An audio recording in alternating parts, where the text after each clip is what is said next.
खुलुमबाय बड' लेटेस्ट आपडेटआव बयखौबो बरायबाय। रादाबखौ फरायदों आं प्रमद खाख्लारिया। गिबि रादाबाव दङ दिनै 2 मार्च जारिमिनारि 36थि बड'लेण्ड दाबिनाय सान। बर' हारिनि सिनायथि थामोनथा आरो रैखाथिनि थाखाय बड'फा उपेन्द्रनाथ ब्रह्मआ 1987 मायथाइनि 2 मार्च दिनैनि सानाव बर' हारिनि थाखाय बर'फोरनो आलादा रायजो बड'लेण्ड नांगौ होननानै सोमावसारजेनदोंमोन। बे साननिफ्रायनो दिनैसिम दुलाराय बर' फरायसा आफादा बोसोरफ्रोमबो 2 मार्चखौ बड'लेण्ड दाबिनाय सान महरै फालिबोबाय थाबोदों। दिनैनि बे गोथार सानखौ दुलाराय बर' फरायसा आफादनि गाहाय मावख' बड'फा हाउसआव फालिदों। सनितपुर जिल्लानि धेकियाजुलियाव आसाया गोख्रों खुद्रिसारनाय दिन्थिफुंदों। बिटिआरनि सिमा बारायनायनि हेंथायै गोख्रों बेरेखा खुद्रिसारदों। सनितपुर जिल्ला दुलाराय आसाम आदिबासि फरायसा आफादा आखायाव प्लेकार्ड बेनार बेस्टन माइक लानानै लामायाव ज' ओंखारना प्रमद बर' गो बेक बिटिआर मानिया बायदि स्ल'गेनजों गोख्रों खुद्रिसारनाय दिन्थिफुंदों। लोगोसे बे सिमा बारायनायखौ जुदि बिजेपि सरकारा बोखारना लाफिनाब्ला फैगौ समाव आसाया बेनिख्रुइ गिख्रंथावसिन आन्दालन खालामनो थियारि होनना गोख्रों हुमखि होयो।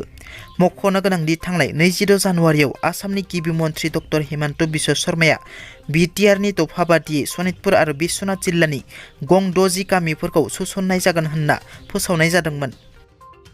आसामाव फिन रांखुस लानायनि दायाव सासे लाट मण्डलखौ हमदों एन्टि कराप्सननि हान्जाया।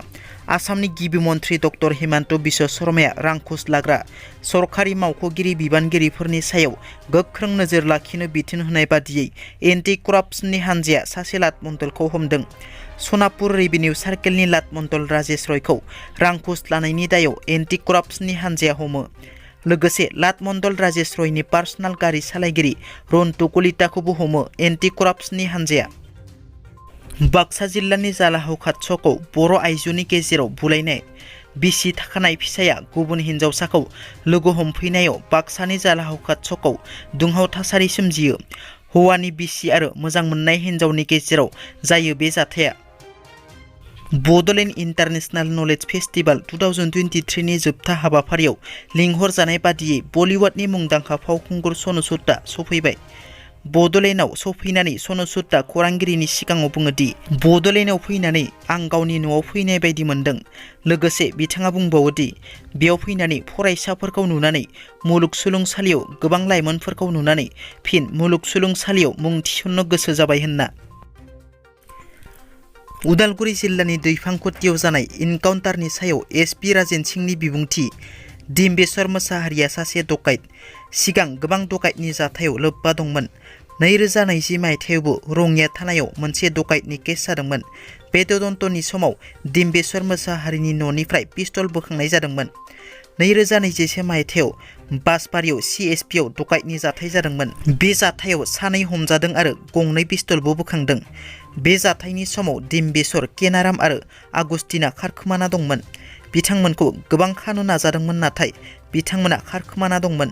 फिन 2022 मायथाइयाव धेकियाजुलि पेट्रल पाम्पआव डकाइट केस जादोंमोन। बे जाथायाव डिम्बेश्वरा लोब्बा दंमोन। पुलिस रेकर्डनि बादिब्ला डिम्बेश्वर मोसाहारिया सासे क्रिमिनेल होनना एसपि राजेन सिंहआ बुंथियो। दिनैनि रादाबा एसेनोसै। नोंथांमोना जुदि आंनि रादाबखौ खोनासंनानै मोजां मोनदोंब्ला अन्नानै लाइक, शेयार आरो साबस्क्राइब खालामनो दाबाव। गोजोन्थों।